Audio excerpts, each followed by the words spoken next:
Welcome to Beacon of Creation, a weekly podcast on game design through the lens of Magic the Gathering. I'm Tim. And I'm Qirn. I know you've been working on your own sort of Legend of Zelda fan custom set, and as part of that, you tackled quests. And so when I was looking for new episodes to record, you said, how about quests? I know all about this. And I was thinking, great, an expert on a thing that I haven't really thought about. Yeah, I mean, I had a lot of questions when I started diving into this. And this is the point where if Juliet was on the podcast, she would like tell us that the etymology of quests and questions is the same or something. Yeah, something in Old English or French or something. Yeah, exactly. All right, yeah. So what I think we do is we kind of have to get caught up on quests, or at least I did when we were planning this episode. So why don't we start off by reading a quest? What do you got? I think we should read Ior Rune Expedition. It's 1 and a blue for an enchantment at common. It has landfall. Whenever a land enters the battlefield under your control, you may put a quest counter on Ior Rune Expedition. And you can remove 3 quest counters from Ior Rune Expedition and sacrifice it to draw 2 cards. We got a landfall 3 times. If I'm trying to do this as fast as possible, that probably means I can cast this onto landfall on 3, landfall on 4, landfall on 5, and then I get 2 cards. A lot of these quests are like this, where there's sort of this delayed payoff. I mean, on its face, it's a 2-mana draw 2 at common, which... We've seen some more like draw 2 and discard, some other ways to get drawing 2 cards to be 2 mana since then. So this was relatively novel, at least in my memory. Whether it's powerful or not, well, we could talk about. Yeah, I wonder if it was more like a limited player in, the right archetype. Maybe you don't care that this doesn't pay off, until turn 5 or whatever. Yeah. Looking at it now, the deal you're getting isn't very good. Do you feel the same way? If you're promising like a 1-mana discount, what you're promising has to do with tempo, but then you're kind of undercutting the design by saying, oh, here's a tempo advantage, but what you give up is tempo. Yeah. I guess they didn't quite know that Zendikar was going to be like one of the top 3 fastest draft formats of all time. And maybe if they had realized that, they would approach some of the quests differently. In a slower format, if you really know, hey, it's going to be a long time before this game is over, maybe some setup and then the payoff later actually would work okay. Another kind of quirk to the quests that I remember, if you play these digitally, is whenever a land enters, you may put a quest counter on Ior Rune Expedition, in case you don't want to put a quest counter on there. I think this was probably in the zone of time where they were trying to fix trigger violations in tournament play. And if you miss a trigger, what happens? Now they kind of put the trigger on the stack then when the judge comes over. But for a while it was like, well, let's word everything may, so that if you forget, you just chose not to. That was probably okay for paper, but all the Zendikar era May triggers, and maybe this is a tangent, but all of those, I think oh gosh, I wish we could fix those. That's interesting perspective, because I hadn't thought about the May from that perspective. I had always thought about the May as reducing a potential huge tracking issue with the fact that, all these Zendikar style quests actually have this problem where they accrue these quest counters, but at some point they don't matter anymore. Like you've got your 3rd quest counter on it. But if it's a have to trigger, there's no May, then you're doing this, you have to do this activity for absolutely no game impact. Yeah. There's a Joyra commander that I play sometimes where every time you tap her, you get 2 age counters or something on her. And then you can flop a card equal to the number of age counters. So if you flop going from 2 to 4 to 6 really matters. But if she lives and it goes up to 10 or 12 or 14, it's like, guys, I could track this if you want to, but I'm past 10. There's nothing left in this deck that costs more than 10. There's a threshold we have to get to, and the threshold, past the threshold doesn't matter. Why are you making me track it? Yeah. I guess the other kind of funny thing about quests that we'll probably spend a lot of time thinking about is how many words it takes to say, hey, get 2 cards, but a couple turns from now. Yeah. Seven lines of rules text on this card with a line break. Yeah. At common. Yeah, I think the shortest we ever get on a quest is 6 lines. Even then it has to be, because it's really tight. I think that's Beastmaster Ascension you're talking about. And I think a part of that is that the trigger happens to be very concise, and so does the payoff. So you have to really sacrifice your design space in order to just even get it down to 6 lines of rules text. Yeah. They kind of want quests to be different triggers. Like that's sort of the spirit of a variety of quests, is that they require you to do a variety of things. You couldn't fully standardize them. There are 5 landfall quests to get them down to common, but you want each quest to actually have a different trigger, a different condition, which just takes lines, just takes text. Yeah. Zendikar and Worldwake, I think, are the only 2 times they've printed any quests at common. And since then, returning to quests, they haven't. And I suspect that verbosity is a reason why. Yeah, mixture of that verbosity, and then like it's hard, no matter what the trigger condition is, for it to be worth triggering at common. I kind of think of this as the same problem as like 6 drops at common and limited. There are good 3, 4, 5 drops. Why ever play a 6 drop unless it's a hammer? And how much of a hammer could it be at common? Quests are kind of the same thing. Like, how good a reward do you want to put on a common? Like, do I want to have a common quest that draws 4 cards? That would make it worth it, and that's simple. But do I ever want a reward of that intensity? Because of how format warping it could be? Like if a common could destroy 2 creatures or whatever. Like even if it takes a fair amount of work, if it takes a fair amount of work, I might not do it that often, and therefore it's not really a common. I don't know, but I'm trying to decide if there's a reason not to do that, or if I'm just making up a reason. What else are we looking out for in quests? To be a quest, you have to add quest counters. You have to check the number of quest counters somehow. And then the trigger and the payoff has to somehow be flavorfully related. You know, when I started designing quests for my set, I realized that there was a lot of challenges, particularly at common, with them. And we already touched on a few, like verbose, right? Like as we said, the smallest one is 6 lines of rules text, most are 7. And I like the solution that WotC had in Zendikar of, well, let's make the trigger all the same with landfall, and let's have it also say on all the commons, you have to reach 3 quest counters in this cycle of commons in Zendikar. So ideally, you know, that means that those 4 lines of rules text sort of become 1, you know, maybe in terms of you've read enough of these that your eyes kind of gloss over. But like you're saying, if you want these to have different conditions at common, then it becomes a difficulty how verbose the cards are. Yeah, in order to keep that uniform shape, they had to say always 3 quest counters. And then when you say always 3 quest counters, you kind of limit how cool the payoff could be. And they have to be kind of cheap because you have to play them and still landfall 3 more times after you play them. And landfall really interesting, you know, in that it's really hard to do it more than once, right? Unless you're playing Cultivate or something. I mean, even then, you know, you're lucky to get 2 in a turn. Yeah. So all the conditions on the commons are telling you get a payoff in 3, maybe 2 turns. So that also limits the design space because like all of them are going to have to be cheap to make up for the loss in tempo of getting this delayed payoff. And about the same rate because it's 3 turns you're looking at. Some of the other ones that are kind of generally good, like get you a couple lands or get you stuff out of your graveyard or whatever. But I think one of the ones that you were talking about is the white one. Oh, the Sunspring Expedition. Yeah, so this costs a white, has landfall. Put a quest counter on it whenever land enters. And its sacrifice condition, its payoff is remove 3 quest counters from Sunspring Expedition and sacrifice it. You gain 8 life. They really did white dirty on that quest. Yeah. Would you pay 1 mana for 8 life? If I could do it right away, because then I buy some time. But this doesn't buy time. This you have to buy time some other way. Oh yeah. Yeah, I guess the world in which you want some big amount of life is not one in which you're willing to wait 2 or 3 turns. Yeah. I guess this wouldn't be a quest, but if it was like, hey, for my next couple landfalls, gain 2 life every time you landfall, that could vaguely be worth it because at least I'm getting like a trickle of life and staying alive. But having to wait 3 turns to get that life back, it's tough.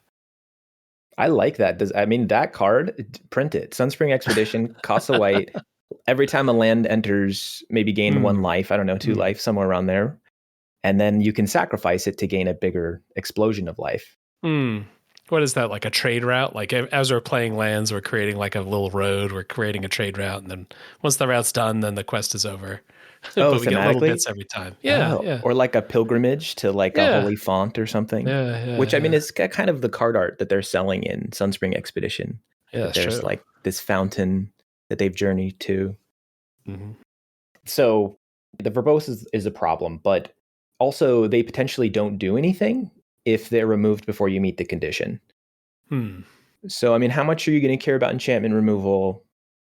And how much is your opponent going to be incentivized to remove the thing? I guess it depends, but that's the thing is like, if you really need that effect, you really need that 8 life, those 2 cards. Yeah. And you put your mana in, you've put the time in, it's now turn 3, you're ready to do the landfall, but your opponent removes your enchantment. That feels really bad. Not only can they be countered like any other spell, they can also be destroyed before they resolve, sort of, quote unquote. Yeah. Yeah. Interesting. Why were quests such a hit, right? Because you were saying when you were researching that quests were actually kind of popular.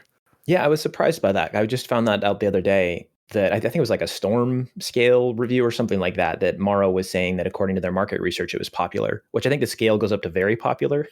So I think there was perhaps room to grow, but I don't know, like, if that market research means, like, what's that based on? Is that based on players saying, I really like this mechanic? Or is that based on players playing it? Yeah. I'm not sure, but yeah, I wonder what that's about, like why people are engaged with the idea of quests. Part of what makes a card a good read is when the dream is there. Like we just saw a spoiler season for 1 million Final Fantasy cards yesterday.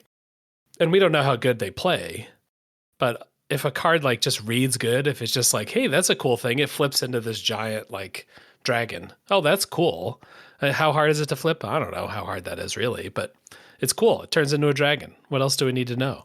Then these quests, like this one, hey, give your creatures +2/+0 once you meet this quest thing. That seems pretty good. I don't know, 1 mana for like a double anthem kind of thing. I love that. The initial read of the card isn't burdened by how clunky they can be when you try to actually get the payoff. Like you just get to dream. You just get to look at them and say, hey, this rules. I want to do this. That makes sense. Yeah. So like maybe more kind of satisfying the Johnny side of a player rather than like, it's not like the flavor maybe. I wonder about that. Like, is it the flavor that people are excited about? The overall flavor, like the flavor as a group, we're going to go on quests. We're in Adventure World. That hits pretty hard for me. The specific cards, when we were looking at it, I don't know that the flavor for a lot of these, like the individual cards, Quest for the Nile Stone. I don't know what that means. I don't know. We don't have to read it, but I don't know why these mechanics like matter to what the Nile Stone is. I was also reading recently that originally envisioned like the design document handoff. These weren't enchantments. They were maps, and they weren't even flavored as quests. We could have had, instead of the map tokens we have now, this could have been the canon, magic map. They're not too similar to how they are now either in functionality.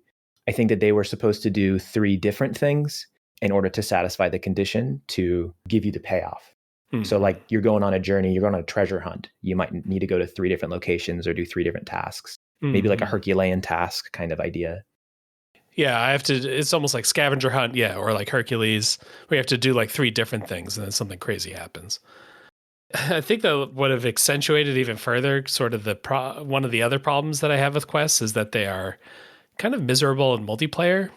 You have to like really grok this card because both the trigger condition and the payoff are both things that you could potentially do something about. But you have to grok the whole card in order to know whether to care or not. And that's really hard on the other side, like in a 4-player game, like figuring that stuff out. And if it was a map, like if we're talking about these like 3 different condition maps, it's like, I'm in overload. Yeah, just do your thing. Someone else will kill you if it's a real problem. That's something that I have a critique about as well for the mechanic is that they feel like a transform card. They have the trigger condition, but the trigger condition is like, maybe it's flavorfully related, but it's not mechanically at all related to the payoff. Like it, especially because all of these Zendikar quests anyway, the trigger condition doesn't do anything and it no longer matters after you meet the threshold. So it literally could have transformed and the front side trigger could just no longer even be there. How much is that going to increase like the readability and crockability in EDH? Probably not very much. Yeah, it probably makes it, I would say if you just took Quest for the Goblin Lord and made it double-sided, that makes it worse for EDH, because, or at least the problem that I'm describing, because like, unless other people know what that card is and they know, hey, that's good, read that. I'm not going to reach across the table and say, hey, can I unsleeve your card to read the back half of your card? Like it, at least with the Zendikar quests, I can actually look at it. Maybe it takes me a while to grok, but I can actually learn whether or not I need to care about this card. Yeah. I think I got two more. All right. Number one, there's only so many things you can reasonably ask a player to do multiple times. So that limits your design space too. I mean, landfall, boom, you're going to do that every turn anyway, right? Discard a card, something like that. But what if it was a condition like, I want to attack with 4 creatures at once? Then it becomes hard. You're limiting yourself because you need it to happen multiple times. Yeah. And because of that, I think most of them are quite simple. When you cast a creature, when a creature is put in the graveyard from the battlefield, when a creature you control deals combat damage. Yeah, which is not bad from like a limited design perspective, because it means it's probably going to like synergize with a lot of different deck strategies. Yeah. But from a flavor perspective, design space perspective kind of sucks. And the final thing, like, I don't know that this is really a drawback of Zendikar quests at all, but for me, it was a drawback in my set because I don't know, I'm kind of going about it in a weird order. Like normally you start with your mechanics, then you sort of think about, okay, what limited archetypes will work with this? I kind of did it the other way. I really didn't care about Zelda flavor, like on an individual card basis. I care about the flavor for the draft experience. I'd really like it to feel like you're role playing as a character or a force from Zelda when you're trying to draft an archetype. So it made a lot of sense to me when I knew quests were going to be in the set to think about, well, how can I make this into a draft archetype? And that makes it really hard when you have a mechanic where the trigger condition is different on each card, and so is the payoff. So, like, how can you design archetypal synergy with that that's not totally parasitic to quests? In terms of like the trigger condition, you're saying, like, well, at all. Like, let's just say I wanted it to be white-blue quests. Oh, okay. Other than printing quests, how can I have other cards that support that strategy? If I have a common blue quest, a uncommon blue quest, and a rare blue quest, what's the likelihood that all 3 of those go in the same deck if you just look at Zendikar cards? It might actually be kind of small. Yeah, funny. Or I want to print a creature that is, vaguely playable in any archetype, but is really much better in the quest archetype. What is that creature doing with quests? If the trigger condition's all different, the payoff condition's all different. Besides like a generic, hey, put a quest counter on an enchantment you control. Exactly. And then it's really parasitic to that. And it's not like a card that adds a +1/+1 counter to something. Well, maybe that goes in Simic that cares about counters. Maybe that goes in like, power 4 matters. There's maybe some adjacent mechanics that care about that. But if all you can do is say add a quest counter to something, it's kind of limiting. I can't think of anything. that does seem tough. You want to have like the quest matters, like color pair. I don't know. Well, I have an answer of a place I arrived at, but I'm glad that I'm not alone in being stumped by that problem. Yeah. Fair enough. Well, let's read a couple more quests now that we've talked about all this stuff. Maybe let's go up the cycle, because there's a cycle of 5 commons, 5 uncommons, and 5 rares. So pick an uncommon. All right. One of the ones that jumped out is Quest for the Gem Blades, which is 1 and a green for an enchantment. Whenever a creature you control deals combat damage to a creature, you may put a quest counter on Quest for the Gem Blades. And then remove a quest counter from Quest for the Gem Blades and sacrifice it. Put 4 +1/+1 counters on target creature. Unlike the commons that we've seen, to remove a quest counter from Gem Blades. So it only really needs to satisfy its condition once, which is the only Zendikar quest that has that. I mean, we're talking about a tempo again, the tempo trade-off. You don't have to spend a lot of turns and time to be able to satisfy the quest condition here. Yeah. It's kind of funny as a quest because I guess my opponent can try to play around it. Like I play this, I attack with my 3/3 or whatever. They have a 3/3 as well. And if they block, I get to turn my quest on. If they don't block, I get to hit them. This is almost like a weird card that just happens to use quest technology because it's instant speed as well. Like I can pop the 4 counters whenever I want. Mm-hmm. I guess I'd normally think of the quests as things that you'd do right away once you complete the quest. I'm going to get some creatures back. I'm going to make a creature. I'm going to go search for an equipment. This is like, now I have a loaded gun that I can deploy at any time for the rest of the game. Also, what are the gem blades like on the first room of the dungeon? Like, why was this quest so easy? Yeah, that's interesting. It's his onboard trick. Yeah. It's very easy to turn on and pretty efficient. It triggers on a future turn most often, but I think about like putting this on a creature, or like, if you have a creature with first strike, then this gets even better. Yeah, don't block my first striker for the rest of the game. Yeah. Yeah, and then when we hop up to rare, quests can kind of do whatever they want. Like there are a couple famous ones, Beastmaster Ascension, that just murders people. But then Luminarch Ascension, when we were looking at these quests, this jumped back out to me. I remember this being like an early EDH, like before there were really like engine EDH decks, and EDH decks were good. There were just cards that were good, and Luminarch Ascension was one of them. This is 1 and a white. Another enchantment, this is rare. At the beginning of each opponent's end step, if you didn't lose life this turn, you may put a quest counter on Luminarch Ascension.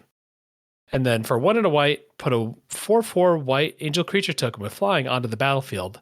Activate this ability only if Luminarch Ascension has 4 or more quest counters on it. So once you get 4 quest counters, you can start pumping out angels. And 1-on-1, this is like kind of like an interesting quest. Like, hey, can I shields up enough that my opponent can't hit me for 4 turns, which is pretty tough. But in multiplayer, Yeah, a little too easy to turn on. Yeah. And I did not remember that you could just make as many angels as you want. Once you have gone 4 opponent turns without taking damage, you could just pay 2 mana to get angels for the rest of the game. Whew. Yeah, no tap. Yeah. Yeah. No once a turn. Yeah. And by the time you turn this on, like at least turn 6, turn 7, maybe you're pumping out 3 angels a turn. Wow, what a crazy card. You couldn't do this design if you had sort of like cares about quest stuff that like just put free counters on things. If there are ways to circumvent how you get quest counters because of like cool tutors or whatever that help you, a map that allows you to like advance your quest. The power bands between the payoffs of I'm going to draw 2 cards or I'm going to have infinite 2 mana angels in my hand. Like it makes it's hard to make cards that like how to price getting an extra quest counter. For Luminarch Ascension, I would probably pay like 3 mana just to get a quest counter on this. Just 1 counter. Where like the landfall quests or some of the uncommon quests, like give me a good creature and then for free I get an extra quest counter. Oh, that's interesting. Yeah. I mean, this is before Proliferate. Yeah, I guess Proliferate works with these.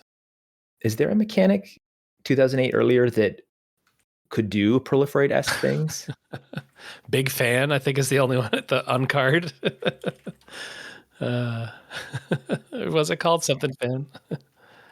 I just noticed this is at the beginning of each opponent's end step. Oh, I was reading it as your end step, but no. Okay, I'm following now why this is so busted in multiplayer. It's not 1 turn cycle, but almost certainly in 2 turn cycles. I guess until the word is out, and then everyone says we have to kill this person or we have to destroy their enchantment. Yeah, that does feel a little fair in that regard. Like, even in multiplayer, a little self-balancing mechanism, because yeah, you can interact with the quest. Your opponents can prevent you from doing the thing. I guess that's one of the limiters of the non-rare famous quests. And when we see new quests, the problem they run into in multiplayer, delaying 3 turns to get a reward is really tough. Especially if it is good, people can destroy it. It's really hard for any uncommon quest to punch through in that kind of environment. more. The two that are good in Commander, at least in my mind. Beastmaster Ascension, whenever you attack with a creature, you get a quest counter. Then once you have 7 counters, your creatures get +5/+5. Well, I can play that and that turn attack with 7 creatures, and then it's like a super overrun. I think the other one... Pyromancer's Ascension or Pyromancer Ascension? Well, not quite as good in EDH, but yeah, that was yeah. Let's talk about Pyromancer. That was like the one standard one, I want to say. Why don't you read that one? That's whenever you cast an instant or sorcery spell that has the same name as a card in your graveyard, you may put a quest counter on it. And then whenever you cast an instant or sorcery spell while this enchantment has 2 or more quest counters on it, you may copy that spell and choose new targets for the copy. Yeah, this is a little tricky, but it's quite rewarding once you do it. So I can do whatever I want in the beginning of the game. But then I get this enchantment out and I have to cast 2 spells that are the same names as cards in my graveyard. And then once I do that, I've completed my quest. And then for the rest of the game, whenever I cast a spell that meets that condition, I get a copy of it. Yeah, and unlike a lot of effects like these that, I mean, I don't know, I think about this copy effect, even like very conditional, as being more like a 4 or 5 mana enchantment. Mm-hmm. This here is just 1 in a red. Yeah. Kind of interesting. Pyromancer's Ascension is a trigger for both halves. It's a trigger to put counters on it and then a trigger to get paid off for it. And it's just whether or not you've passed the threshold. It's a wordy card, but I like that both halves are the same thing. Oh, we're foreshadowing here because this is some of the technology that I discovered, came across while designing some cards for my set. So maybe I should talk about one of those cards, finally get into some custom magic. All right, let's do it. Okay, so this first one here, it's a common. It's Floating Map Merchant. So kind of flavored like if you're familiar with Zelda Majora's Mask, Tingle, the guy who wants to be a fairy. He costs 2 and a green. He's a 2/2 human merchant quest creature with reach. And whenever a land enters under your control, put a quest counter on him. Then if he has 3 or more quest counters on, create a map token. So it just happens forever. Once I've gotten to the threshold, once I've landfalled 3 times, all my future landfalls just pay me off. Is that right? Exactly, yeah. Okay. And what's notable about this is, other than the reach, this is 4 lines of rules text. Oh, okay. So as compared to Beastmaster's Ascension is 6 lines with a line break. Oh, because it's all one combined thing. Yes, the trigger to put the quest counter on is the same as the payoff trigger. Oh, okay. Landfall trigger, get a quest counter then. So that's all one trigger. It all happens together. And it's just I get a payoff. Oh, that is quite a bit like Pyromancer. Like Pyromancer's Ascension, if it weren't for other quests, they probably could have written it that way. Well, the difference, Pyromancer's Ascension is so close. They could have changed it, but Pyromancer's trigger checks for if it has the same name as a card in your graveyard. And then its payoff trigger is... Oh, it doesn't care about that. I didn't even realize that. Oh. So they would have had to change the design slightly to get it down from 8 lines to maybe 5. Yeah. Funny. Clearly, I had not played with Pyromancer's Ascension that much. Or at least what I had is because I am recasting the same spells over and over, picking them up out of my graveyard and playing them again. It does make the card, like, because the triggers are so similar, it does make it just that much more complicated. Yeah. Huh. Yeah, I've read this card many times. I never understood that. I think possibly because it also says, like, you know, when you cast in the payoff side, whenever you cast an instant sorcery spell, Ascension has 2 or more, blah, blah, blah, blah, blah. Like somehow that 2 or more like fuzzed in with like, is the same name as something in your graveyard. Like it just continued the confusion for me. Wow. Huh. That's a card. Yeah. I feel like playing that in paper versus virtually, probably a very different experience. Yeah. I guess I think I played it. There was the old Duels of the Planeswalkers, the old Xbox games. I think I played it a bunch there, and there it just did it for me. So yeah. I didn't have to read the card. And by the time you turn that quest on, it's like, well, I win anyhow. So the Floating Map Merchant, you know, reducing the verbosity makes it a lot easier to print at common. I can even add a keyword and it doesn't feel, at least to me, like this is too much of a reading load at common. It also reduces, like just with Pyromancer's Ascension, it's more complicated when you have a different trigger and payoff condition. Yeah. So it helps the flavor, the grokkability of the card to combine them, and also it's a creature. So that it's interesting because I started on my journey here of making quests, on my quest to make quests before Fallout came out. So it's interesting to see like the parallels here, but that's also something that Fallout did, is they started to add quests, not just to enchantments now, but to creatures. Oh yeah. Maybe we can get into a couple of those too. So Fallout, I think the idea here is that these are quest givers, the kind of video game trope, a little bit like your map merchant. These are, it's not that you're not going on a quest because like you swore on your father's grave that you would find the gem blades. You're going on a quest because like an NPC had like an exclamation point above their head, and you're like, oh, I would like some treasure. I'm gonna talk to this person and go kill the rot hounds that they want me to kill or whatever. What's a good one to pick off here? How about Craig Boone, Novak Guard? That one I think is maybe. All right, that's the uncommon. Yeah, that's the one uncommon. Okay. Costs 1 a red and a white for a 3/3 human soldier, which is a legendary creature. It's got reach and lifelink and an ability word, one for my baby, that says whenever you attack with 2 or more creatures, put 2 quest counters on Craig Boone. When you do, Craig Boone deals damage equal to the number of quest counters on it, up to 1 target creature, unless that creature's controller has Craig Boone deal that much damage to them. This guy's like kind of taking ransom or something, is what we're thinking. Hmm. Whenever you attack with 2 or more creatures, so it doesn't have to be Craig. They just have to attack with 2 things. They get 2 quest counters, so it goes up by 2 each time. I guess that technology is kind of interesting too, getting multiple quest counters. And then when you do that, you get to shoot a creature unless the controller says, no, take me instead, like a ransom kind of thing. Oh yeah, that makes sense, as if that's the flavor. Yeah, I'm not actually familiar. Yeah, I don't remember this character either. But one of the funny things with like the Fallout cards for me is the humans on the card art for the Fallout cards is good looking, and it's too good looking for how the characters looked in the game. So nobody looks at all like their card because they actually have like attractive faces and like realistic hair. So I've not been able to connect many of these characters.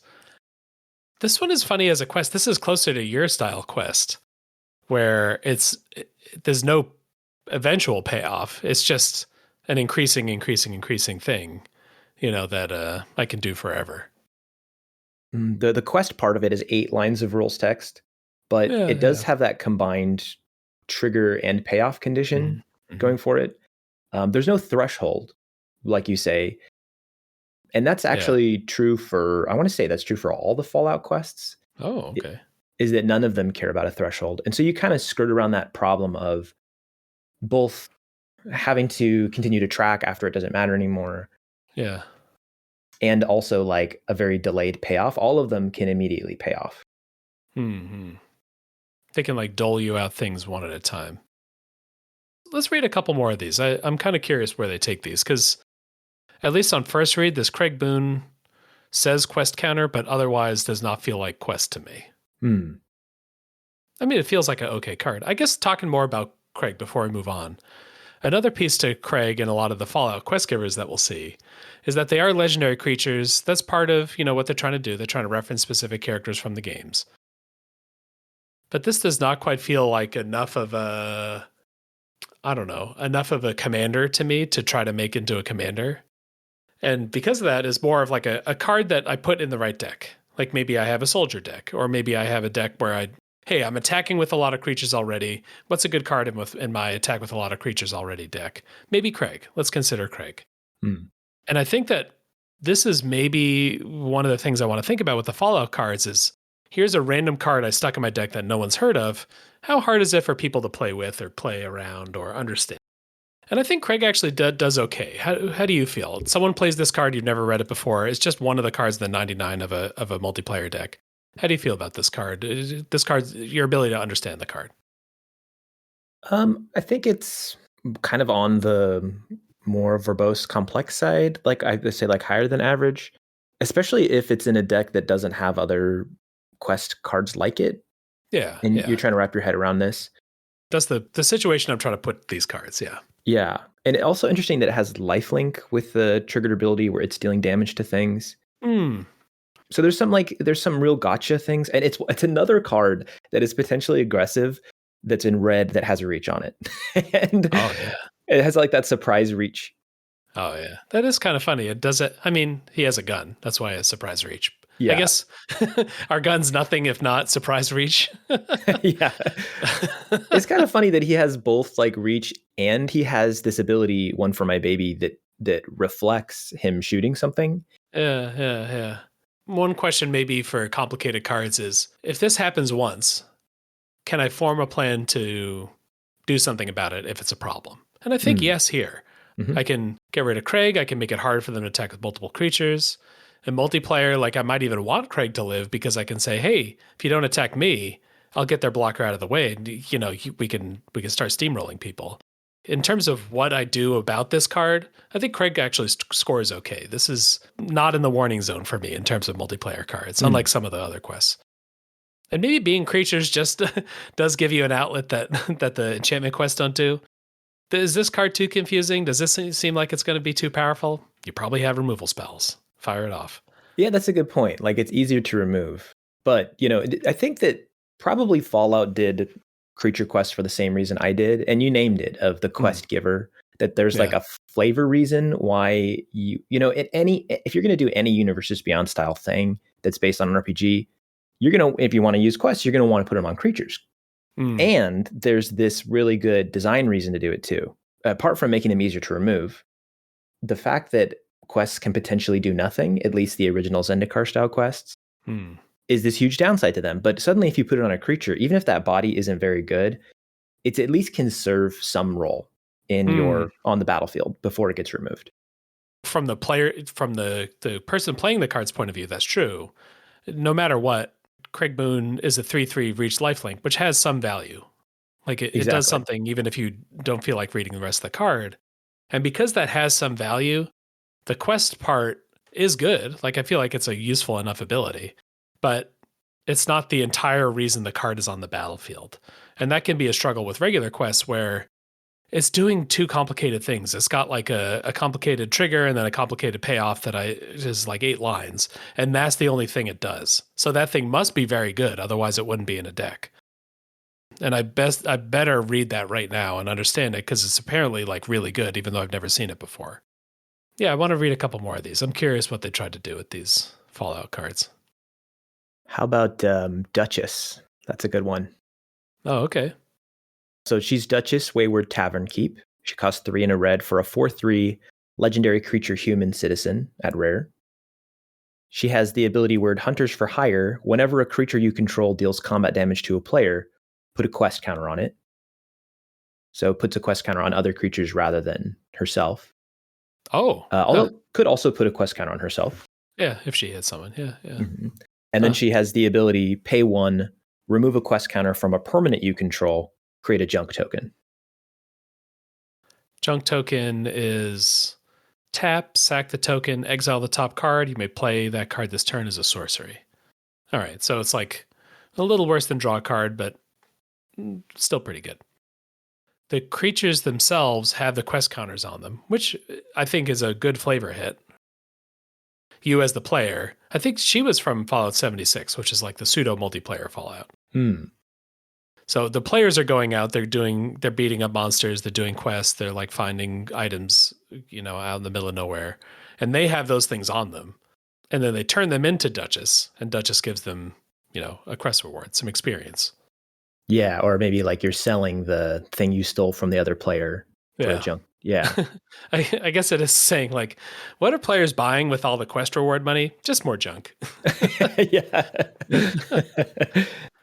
This is another one where it's like kind of on the edge of quest counters as we know them, because it's not going on the quest itself, like Duchess. And then they're kind of traded 1 for 1. There's no threshold. Yeah, no threshold. And what the technology I really appreciate here is it gives you an outlet for, what do I do when I have a quest that continues to accrue counters, but the extra counters don't matter. It's funny, this doesn't accelerate quests, but it does go in a quest deck. If you're just living so large that you have 7 counters on your Pyromancer's Ascension. Well, it does accelerate quests, especially in Fallout, because all the quest givers in Fallout are creatures. Oh, yeah, I guess it accelerates them that way. Yeah, that's true. That's true. So my Craig Boone can get in there himself, shoot a guy out of the way, hit an opponent, get an extra quest counter on himself, and now instead of hitting for 2, then 4, then 6, he might hit for 2, then 5, then 8. You know, it accelerates him an extra counter every time he hits. Huh. Yeah, and maybe in your dream world where you're like, hey, I'm willing to pay 3 mana to put a quest counter on Luminarch Ascension. Are you willing to pay 3 mana to animate it into a creature? And so the Luminarch Ascension, which is peace at any cost, is about to put his boots on and kick some ass itself. All right. I kind of want to know more of these. There's one here that has like a million lines of text on it. I just want to see what it does. This is called Sierra, Nuka's biggest fan. Nuka is like the Coca-Cola of the Fallout world. So it's 3 and a white for a 3/4, 4 mana 3/4, legendary creature, human citizen. First ability is the Nuka-Cola Challenge. Whenever one or more creatures you control deal combat damage to a player, put a quest counter on Sierra and create a food token. So this isn't one per. This is like when I hit an opponent with any number of creatures, I get a quest counter and a food token. And then whenever you sacrifice a food, target creature you control gets +X until end of turn, where X is the number of quest counters on Sierra. This is exactly in the zone that I don't want cards to be in, where it's not necessarily that good, but I absolutely have to read it in order to know how good it is. Because this is not obvious. Whenever you sacrifice a food, and you get a food from hitting, okay, but you get a food for each of us you hit. All right, and then the bonus that they get is the number of quest counters on her. So it's maybe not that many quest counters unless I had 3 different opponents. Yeah, this is thumbs down for me, at least for complexity. Maybe it's a cool card. Maybe it's a fun card. Yeah, and it is like, if it's just on its own, it is not that dangerous at all. Yeah. But in a deck that it would want to go in, like a food deck, this is pretty wild. And like, so I see this. Oh, this is a Food Matters card. Maybe I'll put this in my Lord of the Rings, Frodo and Sam deck or whatever that cares about food. Well, pump the brakes. It's not actually good there because you have to hit the opponent many times to accrue 2, 3, 4 quest counters, and then your foods are good. Oh, I see that. You're right. In terms of the grok ability of this card, I kept thinking it's +X based on the number of food you have, but that's not it. It's based on the number of quest counters you have. Yeah. Yeah, and the flavor, like, I get the flavor. Like, maybe you're getting all these extra super exclusive rare Nuka-Cola bottles or whatever. Yeah. But the flavor's not helping me to understand the difference between the count of food I have and the count of quest counters that I have. Mm-hmm. So it's the 1 or more creatures you control, which is like a whole... almost feels like a whole episode to me in terms of its impact on multiplayer. Like whenever you deal combat damage with 1 or more creatures, like, so I ideally want to hit 3 different people, kind of melee style. I want to hit, with 1 flyer on each player, so I get 3 triggers. And maybe the reason why that's good design in multiplayer is it incentivizes spreading out and not just dogpiling. Is that how that works? Yeah. I didn't play that much multiplayer, but so it has a separate trigger for each player in that case? Yeah. Oh. Yeah. So you can get a decent number of quest counters on this if you have a bunch of evasive creatures. But at least with this card, you have to think pretty hard to understand that as you're kind of running into. Yeah. I would be really in favor of that pattern, I guess. I think it is fun. Like, how do I manage to get by all blockers instead of just the person who has had a bad draw? It's fun to reward hitting multiple different players. I think that's overall a good thing. But it does make the read on these cards like kind of odd. Like in multiplayer, it's not that weird for me to hit the same player with 3 creatures. Can my card work now, please? Do I have to spread it out in order for Sierra to do much? I don't know. I don't know if there's some shorthand or some convention or something else that can make this like spread it out wording make more sense or be more clear, or maybe this is a tangent that I just have to accept I don't have a good answer for. No, I think it is like a little cursed here, what the card is trying to do. Like that, I don't Yeah. know that there is a way to make it more clear with what it's trying to accomplish.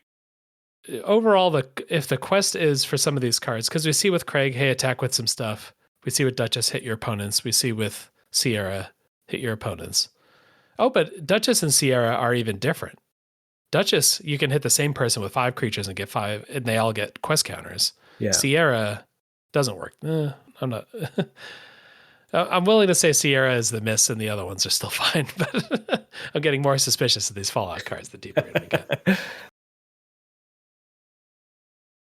Maybe Fallout is also the set that had Radiation, which is to me the most what does your card do mechanic. It's not that Radiation's a bad mechanic. I think rad counters rather. Uh-huh. Because it's only on like in one deck or like 2 decks maybe. It has to be re-explained every time, re-explained at the start of everyone's turn. You know, it's the most the most game slowing mechanic I think that there's been, and that's why I'm like extra vigilant about these quest cards. I don't believe that these Fallout cards are going to be good or are going to be straightforward, and some of them have been. Some of them have been straightforward. Yeah, rad counters didn't even get reminder text. I think none of the cards had reminder text on. Yeah, they're just like in the deck, in the like a counter in the deck or whatever. Yeah, a token.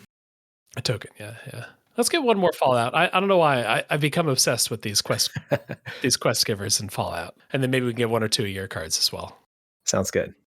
Okay, well, this Arcade Ganon, I think, could be a potential commander card. Arcade Ganon costs 2 and a white and a blue for a 2/3, so a 4-mana 2/3. He's a human doctor legendary creature at rare, and you can tap him to draw a card, then discard a card, and put a quest counter on him. So loot, put a quest counter on. His ability word is for Auld Lang Syne. Once during each of your turns, you may cast an artifact or human spell from your graveyard with a mana value less than or equal to the number of quest counters on Arcade Ganon. I guess this isn't a quest giver because he just does it himself. Like I draw a card, discard a card, get a counter. So I'm just, starting next turn, I'm going to just get a counter on Arcade every turn. And then with those quest counters, I can start casting better and better stuff out of my graveyard, which is, that's like a pretty reasonable, useful thing. This one passes to me. It's a little less questy, but at least if I'm across the table, I got it. I know what you're doing. Yeah, potentially even useful the turn you play it. If you've got that's true. Mox Amber or something in the graveyard. Yeah, no, that's fun. And maybe kind of essential to like this card feeling good.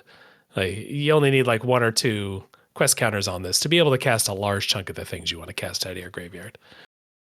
Like, are you going to play this over Emery as your commander? Maybe not, but oh, that is interesting. So Emery enters, mills 4 cards, so she just dumps 4 in there, and then you tap her to like be able to play that one artifact of your choice. It doesn't have to be a cheap one out of your graveyard this turn. Actually, Arcade stands up like reasonably well against Emery. It's 4 mana instead of Emery's like 3 or less mana. But other than that, yeah, I like Arcade here. You get an extra color, which is nice. Yeah. If I'm playing against it, I look at it and like, unless the deck is going super deep on like repeatedly untapping Ganon, which I don't think you would want to do. Like I know, okay, you're going to start casting some cheap stuff out of your graveyard. That's cool. If I start to see like big artifacts hitting your graveyard, impactful stuff, I have some playability around it. So like my across the table read on Arcade is actually okay as well. Yeah, and there's some nice like, I don't know, I think Emery being exclusive to blue, you get access to things like Glass Casket, 2 mana exile thing till it leaves. Yeah. I wonder like what humans you're playing with this. Maybe like some self-sacrificing humans, maybe. Yeah. Or just kind of, I think it can also just be like if you've got the whatever, I don't know what the good humans are. Like Psy Master Thopterist is like a famous one. Who's I think a human. Actually, I don't know. Oh yeah, he is a human. Phew. Cards that like are hard to get enough of in your deck. Like you would play 4 Psys in a lot of decks if you could, and Arcade makes sure that you can at least get your buddy back if you need to. Yeah. I guess probably like the Urzas are probably all humans. maybe that's more in the redundancy zone. But Mother of Runes, that's a 1 mana human. Oh God, yeah. To protect Arcade. Yeah, Uh-huh. okay. The human hook on there. Now I'm just reviewing this card. But I like this guy. And I guess his quest, maybe he was a quest giver in the video game, and that's why he uses quest counters. There's maybe not enough cares about quest counters that you could find either in this set or elsewhere for Arcade to. Yeah, maybe that's the parasitic part that we're still kind of struggling with. Sure, you could print 5 cards that add quest counters. You could proliferate if you really wanted to. But do you really want to bother? I don't know. Yeah. And that's kind of where I ended up was, yeah, how do you solve that problem? If you're going to try to make it into an archetype, which I am, yeah, how do you do it without designing something that's so parasitic? How do you design commons that care? Yeah. And that's where I landed was that's the one thing that they have in common is the quest counter. And I actually did end up giving all the quests. I have not just creature quests, but enchantment quests as well in my set. Yeah. And I did end up giving all of them a subtype. Okay. Quest subtype. Yeah. Yeah. But that doesn't actually solve the archetype problem. Because like, okay, you've got a way to make it a tribal archetype. But, you know, if you want to do a tribal archetype in limited, it's not just the tribe. It's like mechanically, what's the tribe doing? That's what really makes it come to life. You know, Bloomburrow, it's not just otters, it's otters' prowess. Or it's not just frogs, it's frogs' bounce, flicker. Yeah, yeah. And that's so still, I mean, the quest type is not, that's not actually why I added the quest subtype. It's for a totally different reason. So that's not solving it there either. But that's where I landed was, okay, how can I have something that cares about counters regardless of the counter type?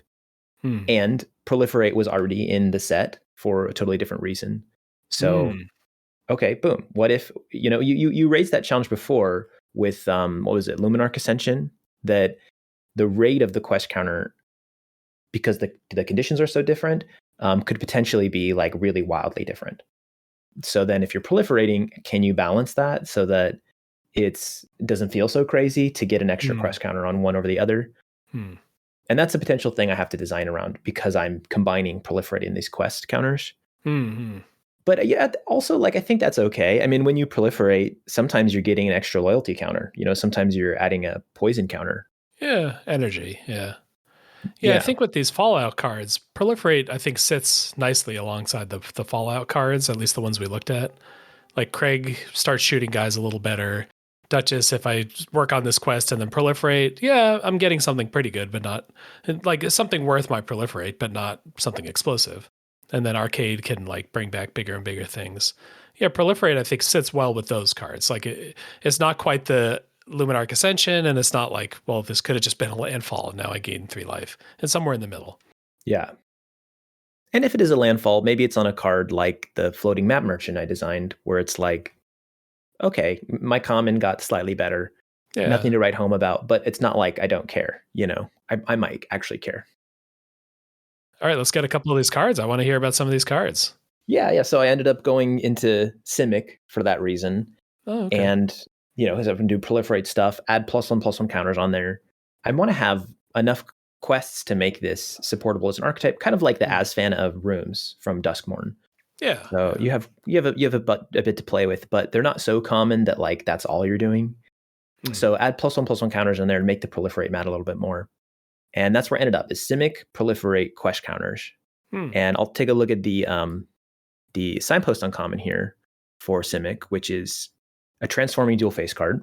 On its front, it's Hero's Ascent. It costs a green and a blue for a legendary enchantment quest. Whenever land you control enters, scry 1 and put a quest counter on Hero's Ascent, then you may transform it. Okay.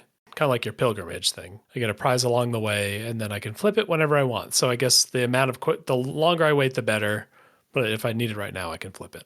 Yeah, and the card art here aligns with that. It's the image of Link climbing the mountain in Breath of the Wild. Okay. So like the higher you go, the more land you see, the more further you see with the scry. All right, what's the backside? Backside, it transforms into the Kingdom of Hyrule, which is a legendary land. All right. Now we've made it. We've made it there. Yeah. And it's got an image of Link standing on top of the mountain and looking across the world. Okay. And you can tap it to add 1 mana of any color, or you can pay 1, remove a quest counter from a permanent you control. Target creature you control explores. Activate only as a sorcery. Mm-hmm. If I get this early enough, maybe I just want to flip it pretty much right away because it's ramp. If I have it later, if I played out a couple creatures, I'm playing a regular game, I draw this layer, or just like I like my creatures better. This comes out on turn 5.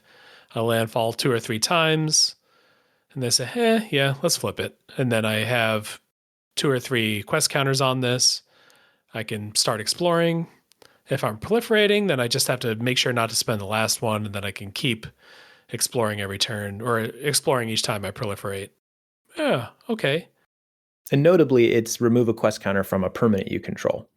So again, like some synchronous design here between what Fallout did and what I ended up doing. Like Duchess, it's a way for me to care about the quest counters on other quests, especially the ones that are extra. Okay. The front side, I'm scrying every time I landfall, and then the back side, explore is like a pseudo surveil with upside. So I go from like looking around to digging. Yeah. And maybe the further you climb up the mountain, when you take your hang glider out, the further out you can go into the Kingdom of Hyrule. Yeah. Explore, you get lands. Okay, yeah. I guess this is never an excellent top deck. It's always sort of like a gluey, hey, I'm making my draws better. I'm getting a little bit of mana here and there. I'm drawing a land here and there. If I think about playing this on turn 3, this costs 2 mana to play. So I play it, then I do my land per turn. Mm-hmm. So I scry 1, I can transform it if I want. If I transform it immediately, I still have the unused land I just played per turn, and it's added an extra mana. Oh, okay. Yeah. It's like a rampant growth, but you get an untapped land instead of a tapped land. Yeah. Yeah. And then you get to explore because you had that quest counter on too. Yeah. The fact that it doesn't tap to remove a quest counter, let a creature explore. Interesting. Means that I can like machine gun, a creature into a 5/5 all of a sudden. I don't think I have often explored multiple times in the same turn. So maybe that's kind of novel just on its own. Huh. All right. Yeah. Give me some more cards. I want another card. Okay. How about this last one here? Gather Help, also a signpost uncommon, but now not in green-blue. It's in white-blue. So this is an enchantment quest for a white and a blue. So 2 mana quest. It has Celebration. Whenever a non-land permanent you control enters for the second time each turn, put a quest counter on this quest. Then you may draw a card. If you do, discard a card unless there are 3 or more quest counters on this quest. Oh, I didn't follow that quite the first time around. So it's Celebration. That's Wilds of Eldraine. And interestingly, I called it Gather originally. Another synchronous design. I did not realize. I don't know if I made this before Bloomborough or it just was an accident. I ended up redesigning Gather in my set, so I had to rename it to Celebration. Yeah, so 2 permanents enter, including this one. So I kind of want to wait a little bit and play this in a creature or something like that. I could play it right away though if I'm pretty confident I'm going to get other permanents. I don't know what tokens are in this set, but I'm hoping that I can find tokens. Roll tokens were a big part of Wild of Eldraine, triggering Celebration. So I need to find ways to celebrate over and over. And if I can celebrate over and over, at first I'm looting. Yep. And then once I've done that 3 times, then for the rest of the game, whenever I do this, I'm just really going to pull ahead because I'm drawing an extra card every turn, which is going to help me play 2 permanents a turn. Exactly, yeah. And then the questiness here in your mind is no longer that it's a quest isn't why it's the signpost. That it's a quest is just part of the texture of the set that they're quests. And in this case, blue-white is Celebration. It's not quest stuff. Yeah, Celebration blink is kind of what's going on in blue-white. All right. Yeah. So the technology, like kind of similar to the floating map merchant guy, right? You've got the trigger condition and payoff condition is the same. Yeah. Yep. But even beyond like what floating map merchant does, where he still doesn't do anything. Like, it's just landfall, put a quest counter on until you meet that threshold. With Gather Help, you do something Yeah. immediately. Yeah. And that's important, I think, when you're designing like the creature quests, like the Tingle Guy, Floating Map Merchant, they can get away with not doing something immediately, in my mind, because they're creatures. So they've got some other functionality. But if you're going to go the enchantment quest route, I think that you benefit from having it do something. So it'll loot. It's just that it gets better at that when you've Yeah. met the threshold. At least in my memory, triggering celebration 3 times in a game in Red, White, and Woe doesn't happen that often. Like, you'll celebrate like twice in a game pretty often, but 3 times is kind of tough. Gather Help here, it helps you do that by looting. So you can like find the exact right mixture to just barely get to 3 triggers, and then once you do that, now you're really on the gravy train. Because the third trigger of this will give you don't have to discard. Is that right? I think so. I think you're right. Yeah. Mm-hmm. You may draw a card. If you do, discard unless there are 3 or more. Okay, yeah. So the third time I trigger it, I just get to keep the card. This does feel like a stretch. Does that mean it feels like a quest? Kinda, yeah. Yeah, it's interesting. I have it's hard to design the number. Like, what is the right number for the threshold? Yeah. But on the other hand, that's also another, knob that you have to turn as a designer to like modify the efficiency of a card. Yeah. So I wonder if when I get into playtesting, if this does go down to 2 or. Yeah. I was thinking about 2 as well. At least in my mind. Once you make it 2, then it's like, why did you bother making me do something different for exactly 1 quest counter? Because 2 also feels nice because of celebration. So I think 2 is kind of cool. Yeah. Maybe it's 2, but you don't get the loot on the first one. So it does nothing. Yeah. And then from then on out, you get paid pretty good. I don't know. I don't know if that's the right thing to do. And then it's also very modulated by how easy is celebration to turn on. Yeah. It's like, I think it comes down to, are there tokens that you're making incidentally? Because otherwise, to get to 3 counters in here, I have to play like 2 spells in a turn, 2 spells in a turn, 2 spells in a turn, or 2 permanents in a turn, 2 non-land permanents, which is, you just don't have that many cards in your hand usually. Yeah. In this set, there are quite a lot of, so green-white's archetype in this set is celebrate as well, but it's celebrate tokens, whereas blue-white is celebrate blink. So there are quite a lot of white cards that are permanents that create a token. Like Ancestral Blade is a reprint, makes an equipment that makes a creature for itself. So there are like Raise the Alarm, that's an instant that makes 2 1/1s. So there are quite a lot of commons that are built to be able to, just off of itself, be able to help you with celebration. All right, yeah. I'm trying to think if there's any other paths that we could take starting from Zendikar going out. We've got these quest givers, we've got your quest stuff. If we wanted to just have we want to make some questy quests, like we want to make like a cycle of 5, or we want to do something like, we want to make some more quests. What do we learn? What attempt do we take at designing other things to do with quest counters? That's such a hard question because I'm so in it. I'm so in it with my own set. You've already aligned your entire world around quest people. Yeah. Okay. I mean, there's, when you think about it, there are lots of other cards that are very quest adjacent. Like Cryptex is a great example. Cryptex. Is that like a Dustborn? What is that from? Oh, no, it's from Murders. Murders at Karlov Manor. Oh, okay. An unlock counter. Okay. Do something if you have 5 unlock counters. Yeah, this is a quest a quest artifact, I guess. Yeah. A lot of things that have charge counters on them are very, very similar mechanically, if not thematically, with quests. There's the cycle of transforming dual face lands in Ixalan, which are like kind of doing more what the original plan was for quests in the design handover, of like, the condition can be wildly different because it's not do something multiple times. It's like, just do this thing at all. Then you get to transform, and they always transform into a legendary land, which, by the way, has the map card frame on it. So I wonder if that's all like a callback or an attempt to kind of capture that idea from original Zendikar. Yeah. Okay. Yeah. I'm looking at some of the like LCI cards. Brass's Tunnel Grinder is one that gets played a lot. When this enters, discard any number of cards, then draw that many +1. At the beginning of your end step, if you descended this turn, put a bore counter, bore is in with a drill. Then if there are 3 or more, transform it into a land. There's also an enchantment here. When a creature you control attacks alone, it gets a death touch and lifelink until end of turn. Put a dread counter on it, then if there are 3 or more, transform it.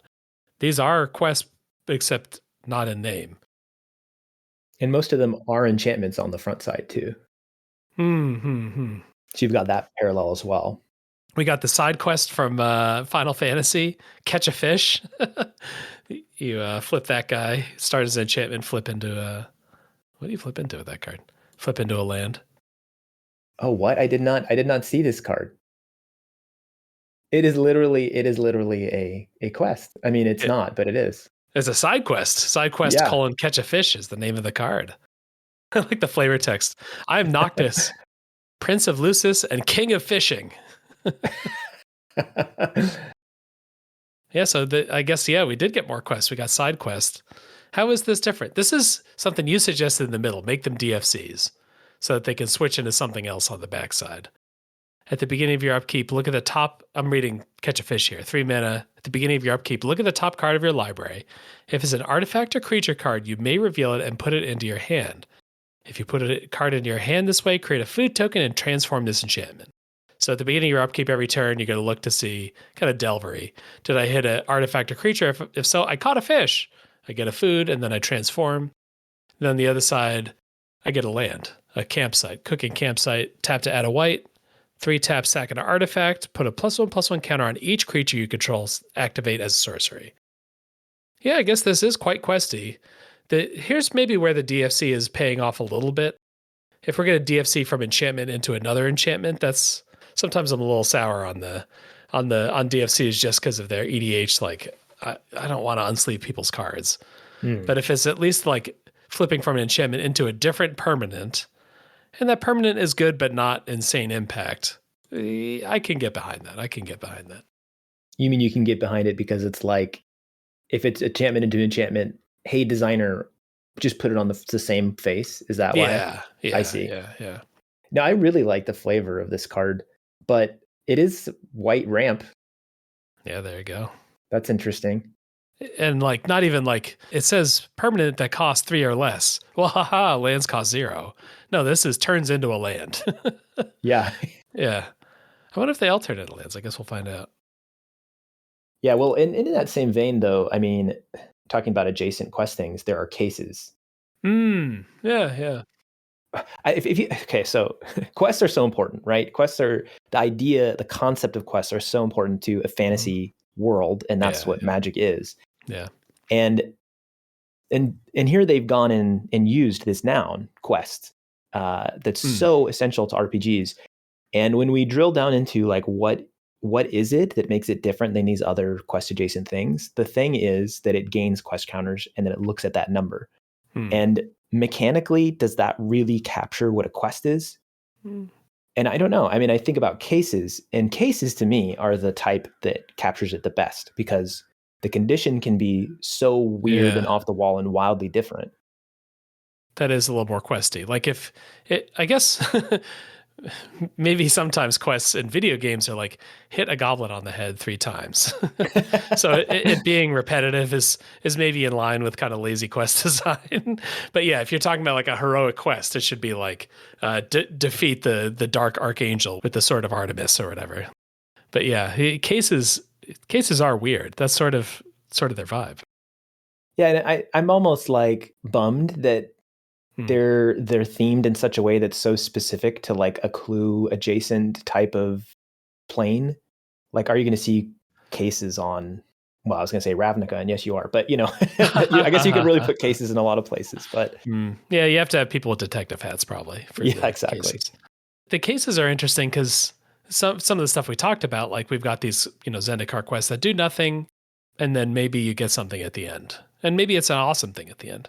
The cases are like way more average case oriented because all of them have an enter ability or some static ability. When this enters, discard a card, then draw 2.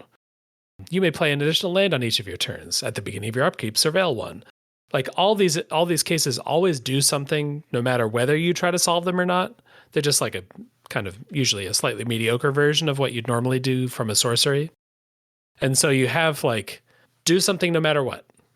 Meet a condition. Once you've met that condition, do an extra thing. I was really enticed by the cases, but I haven't really seen most of them played, and the ones that are played are like, well, I guess you just solve that automatically. That didn't really take like enough out of the way kind of work to. Yeah. Like Case of the Locked Hothouse, I think is probably the most played one, at least that I've seen. And that's a 4-mana enchantment. You can play an extra land every turn. You solve it by having 7 or more lands. Snooze fest. And then when it's solved, you can like play stuff off the top of your library, and it's like a powerful engine card. Controlling 7 lands, I'm going to say, does not count as a quest. That's just like the game went to 7 turns. Besides maybe drawing cards, it's the most generic requirement you can make of someone. So that I guess that they put the powerful quests on things that are easy to do. I don't know about that. Yeah, it's not like Simic Ascendancy where you've got to try to put 20 +1/+1 counters on things. And if you do that, you win the game. Where you really have to be dedicated to this. And as it gets closer and closer, the anxiety intensity ramps up. How do you feel about the case setup of like an ETB, a solve condition, and then like a reward? Do you think if you made more cases, you'd always want all 3 of those things on there? Can you just have the 2 solve and the solved? Or is that just, I don't know, you don't want to do that? Oh, that's interesting. Yeah. I think I really like the card frame and how, it solves some of these problems with quests and having it be readable, having it be less of a cognitive load. If you were going to print it with just the to solve and solve, see now that's hard because it kind of goes back to the original problem we were having with Zendikar quests of like, this potentially doesn't do anything when you play it. And that's going to really restrict your design space. I guess it's a little different from the Zendikar ones because they basically always require you to do something multiple times. That's true. Whereas with these cases, if they just were like to solve and solved, and then we had to like juice them because they no longer had an ETB or whatever, I would just wait until I have 7 lands in play to play my have 7 lands in play case. Oh, yeah. I would wait to play my gain 5 life this turn until I gain 5 life that turn because there's no reason to play it before then. So then it becomes even more of a snooze fest. Yeah, it becomes even more just like an enchantment that has like one condition on it. The repeated thing, like do this thing 3 times, is what makes it feel like I'm on this quest for a long time. Yeah, or if it had a condition that for some reason was going to be really hard to do the turn you played the case, but then again, really restricting the design space there to make that happen. Yeah. Is it like on a future turn you must blah, blah, blah. Yeah, right. Yeah. We want to get out of the Beastmaster Ascension zone of attack with 7 creatures. Well, I plan on doing that this turn anyhow. So it's no longer, I'm on the quest for a split second and then it's completed. Or like it would have to be don't cast a spell this turn, or there's only so many conditions that would align with. Yeah, okay. So I'm thinking about it more. The Case of the Locked Hothouse. Yeah, it's going to be quite boring if a lot of the time it's solved the turn you play it. On the other hand, if it's like a 1 or 2 mana case, what you're really ideally doing, like with good competitive play, is you're playing it on curve. Maybe sometimes you do top deck it and you play it turn 7, but isn't it better to play it turn 4 on curve? Yeah, you just have it out there because it's just nice curve wise. And that's, yeah, okay. Yeah, that is a reason to play it early. I think if we did see cases that had just a to solve and solved, it might be because they want to print them at common, which they haven't done yet. I guess the like play booster commons, it's hard to have something that is like a oddball, I guess. Control 4 goblins. I would be surprised if they put that at common these days because they usually want each common to like do something. Like you could put this every common is like at least a solid filler card in a limited deck or whatever. So like getting cases down to common does seem quite difficult because they're kind of built in 2-for-1s, like do something on enter, then do something when you solve it. I don't know. Well, but we're saying, what if they didn't have the do something on enter? Yeah. What if it was just to solve, and so they don't have the 2-for-1? But I don't know. You're right, because like if the heart of the condition is to satisfy, the weirder it is to put it at common.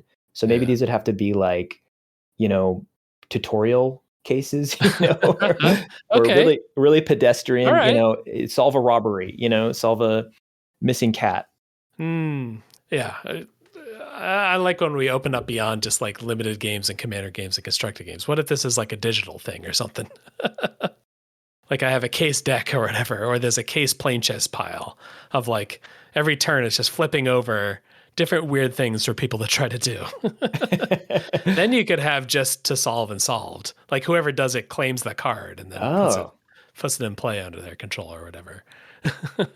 Oh, interesting. Like it's whoever solves it first. Yeah. So thematically, you both really want to. I don't know. It makes me think more of like thematically, more like a reporter, like whoever's going to try to get the scoop first. A scoreboard. Whoever controls the most creatures at the end of next turn or whatever. Yeah. Why would you be competing as a detective to? Maybe that's not a case. Maybe that's something else. No, but maybe I don't know. Maybe there is a reason, but I guess there is like flavor wise. Detectives are always trying to solve the case before another person is murdered. Yeah. I guess the other thing that's sort of a quest like to me that is also sort of a case like are battles. Battles are like, hey, what's your quest? Hit your opponent. What's the quest for the other one? Hit your opponent. What's the quest for the next one? Hit your opponent. Like that's one way to standardize quests. And I guess you don't write out like when this deals combat damage to a player, remove that many battle counters from this card. It doesn't write that out. Instead, it's closer to Planeswalker technology of like it just has this many counters on it. But even with battles, like all battles like are like cases. They enter, they do something. When you win the battle, you get a second thing that is usually not that related to the first thing. Yeah, and it's got that transforming piece too. It's got that. Yeah. Battles are another card that I look at suspiciously in terms of commander gameplay. Okay, so the front side of your card just like searches a creature from your library. That's cool. What does the backside do? Yeah. Oh, you don't even remember what your own backside does? Okay, cool. Let's unsleeve that bad boy and see what it does.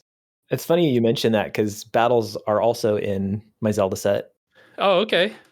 But they're not sieges, so they're not dual face cards. They're what would be vanilla battles. Okay. Some people call them defensive battles, but they're not canon yet, so we don't know what they're going to be called.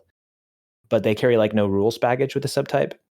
But yeah, it's interesting that like you're drawing parallel there between a battle as a type of quest in my set where I actually literally have both battles and quests. There you go. Do I ever proliferate up my what are they? I don't know what they're called, but battle counters, defense counters, to make them hard to stop hard to win the battle.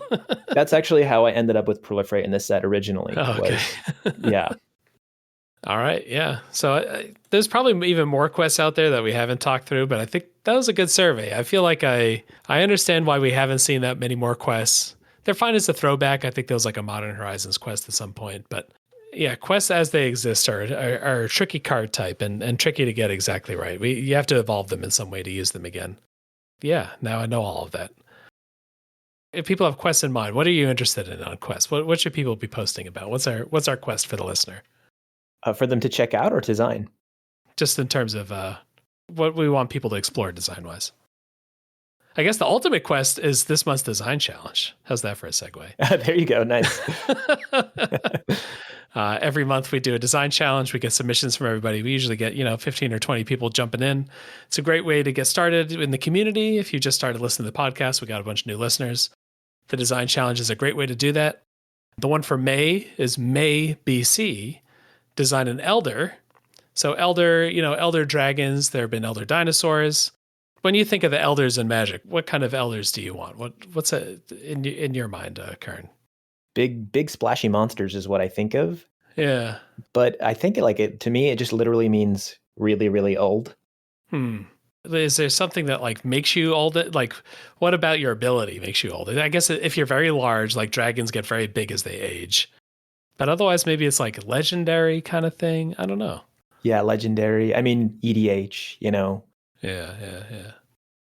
I took a deep dive into this too. I don't know that there really is like a distinct mechanical identity to Elder. It's more like a vibes thing. There are very few small elders. They're like some of the Strixhaven elders, dragons are a little small, 2, 5, 4, 4. But generally they're big boys. Yeah. Like I would say the average elder size is like somewhere around 6'6", which is pretty big. Yeah, that'd be interesting. What would a small elder look like?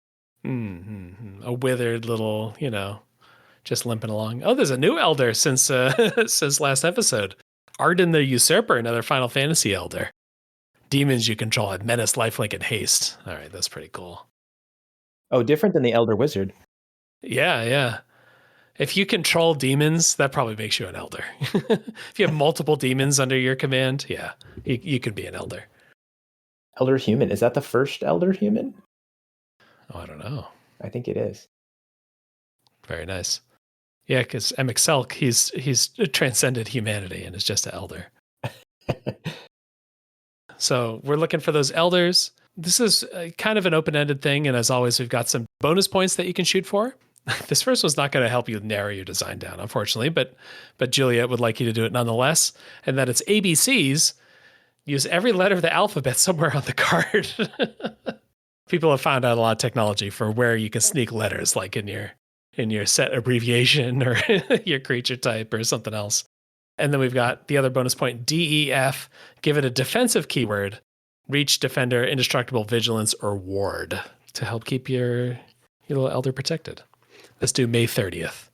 But that's about it for our podcast for the week. Hop on the Discord. That's where all the action is. That's where discussion is. We're going to be talking about quests when this episode goes up, so join in. We're in the middle of spoiler season again. We got Final Fantasy spoilers coming out. So people are dissecting like, oh, we've never seen a card do this way before. You get a lot of those during spoiler season, and those are really fun kind of trivia. If you got favorite cards or you just want to see the new cards, jump in there. People have been posting almost all the cards that get included. Thanks for coming on, Qirn. Thanks for having me. You have anything you want to tell people about? I guess the Zelda set. Where can people find that? Nowhere right now. I mean, okay. Come on to the Beacon of Creation Discord if you want to talk to me about it. Okay. It's just an MSE file hidden away in a dungeon. Exactly. I've made a nice PowerPoint presentation for it, but okay. But can't find that anywhere yet. So okay. So find me on Beacon of Creation and I'll send it to you. You have to complete a quest to see the presentation. Yeah. Anything else you want to tell people about? Anything else you're into that you want to plug? Sure. Yeah. I have a YouTube channel. Link it. Yeah. I do post some Magic content on there. It's like actually a lot of Zelda or Magic, and this is kind of the crossover between the two. Okay. Yeah. I also have a Twitch channel, Twitch TV/Qirn. Usually I do like speedrunning stuff there, Zelda Link to the Past, but right now I'm also working on designing my own ROM hack for A Link to the Past. Oh, wow. So kind of That's one of my dreams, getting into ROM hacking. Oh my God, it's so much fun. And the tools right now for A Link to the Past the community made tools are really excellent. What a crazy idea. ROM hacking, like getting ROM hacking to this is like there are just regular apps with like graphical interfaces at this point to edit some of these games, right? Yeah, point and click. And you're still dealing with a game that was coded in assembly. So not infrequently you will learn something, some insane restriction about what it is you can and can't do with the game, but still pretty impressive. I think that's the thing that's crazy to me. We on a previous episode, we talked about GB Studio, the software to help you make Game Boy games. But that's like more normal software development. It's like, hey, we're going to compile the stuff that you put together down into assembly. We're not going to edit the assembly directly, which is what a lot of ROM hack utilities are. That is a crazy level of, I don't know, to create those tools is a whole nother level of impressive.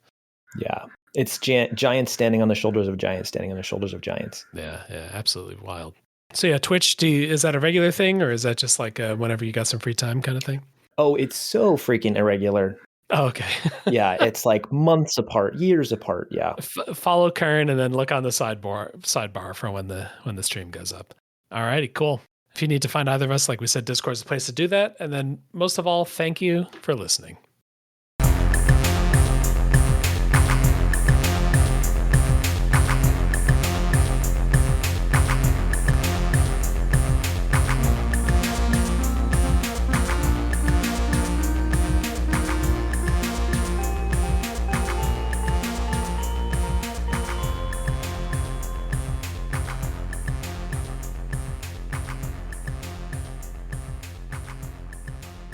Alrighty, great app.